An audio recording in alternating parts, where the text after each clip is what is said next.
Dear students, ये देखें आपके पास नेस्टेड लूप का एक और प्रॉब्लम है। इसकी टाइम कम्प्लेक्सिटी कैलकुलेट करनी है।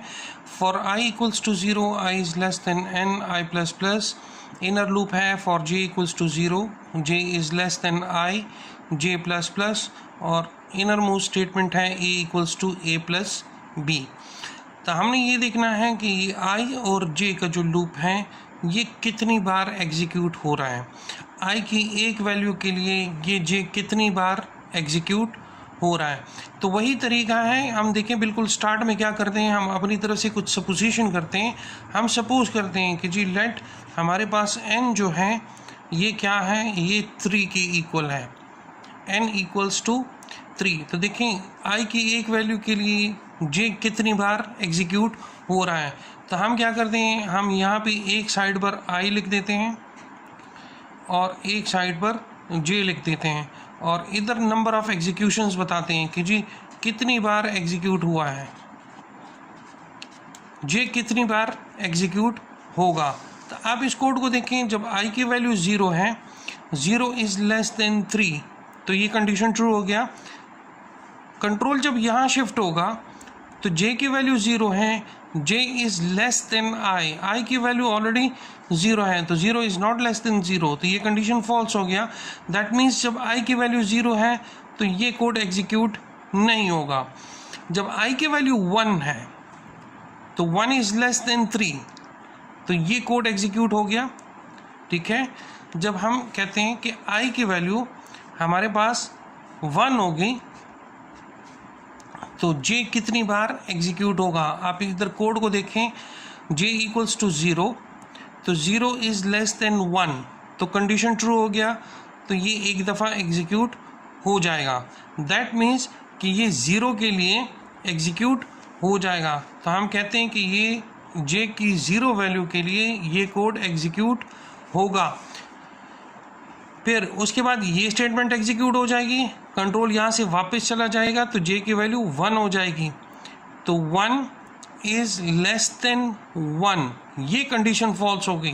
दैट मीन्स कि j जब 1 हो जाएगा तो ये कोड एग्जीक्यूट नहीं होगा। जब ये कोड एग्जीक्यूट नहीं होगा तो ये स्टेटमेंट भी एग्जीक्यूट नहीं होगी।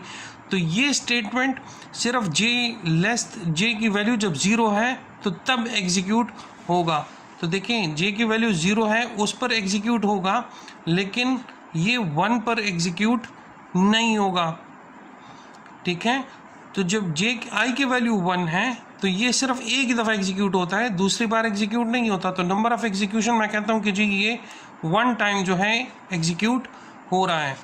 अब नेक्स्ट आइटरेशन में हम क्या करते हैं, हम i की वैल्यू को 2 कर देते हैं। जब i की वैल्यू को 2 करते हैं तो आप देखो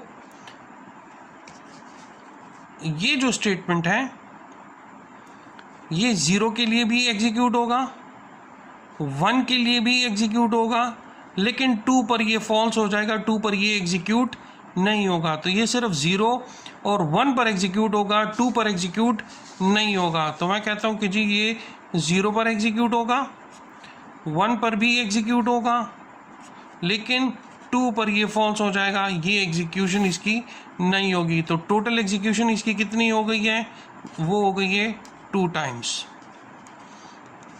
अब जब हम i की वैल्यू को 3 कर देते हैं तो आप देखो जब i की वैल्यू आपके पास 3 हो जाएगी तो ये इनर मोस्ट लूप ये 0 के लिए भी एग्जीक्यूट होगा, 1 के लिए भी एग्जीक्यूट होगा, 2 के लिए भी एग्जीक्यूट होगा, लेकिन 3 पर फॉल्स हो जाएगा। तो हम वही लिख देते हैं कि जी ये 0 पर एग्जीक्यूट हो जाएगा, 1 पर भी एग्जीक्यूट होगा, 2 पर भी ये एग्जीक्यूट हो जाएगा, लेकिन 3 पर इसकी एग्जीक्यूशन फॉल्स हो जाएगी। तो ये कितने टाइम एग्जीक्यूट हो गया, ये 3 टाइम्स एग्जीक्यूट हो गया। तो आप एक पैटर्न देखें कि जब i की वैल्यू 1 है तो ये 1 टाइम एग्जीक्यूट होगा, जब i की वैल्यू 2 है तो 2 टाइम एग्जीक्यूट है, जब i की वैल्यू 3 हो जाएगी तो ये 3 टाइम्स एग्जीक्यूट हो जाएगा। इसी तरह बढ़ते बढ़ते जब i की वैल्यू n हो जाएगी तो ये n टाइम्स एग्जीक्यूशन करेगा। तो आपने टोटल एग्जीक्यूशन इसको ऐड करना है। तो देखें ये कितना है, 1 + 2 + 3 + 4 अप टू n। तो ये कितना आपके पास आ जाएगा टोटल एग्जीक्यूशन, 1 + 2 +3 +4, इसी तरह बढ़ते बढ़ते ये आपके पास हो जाएगा +n तक। ठीक है, और अगर आप इसको गौर से देखें तो ये आपके पास अरिथमेटिक सीरीज हैं।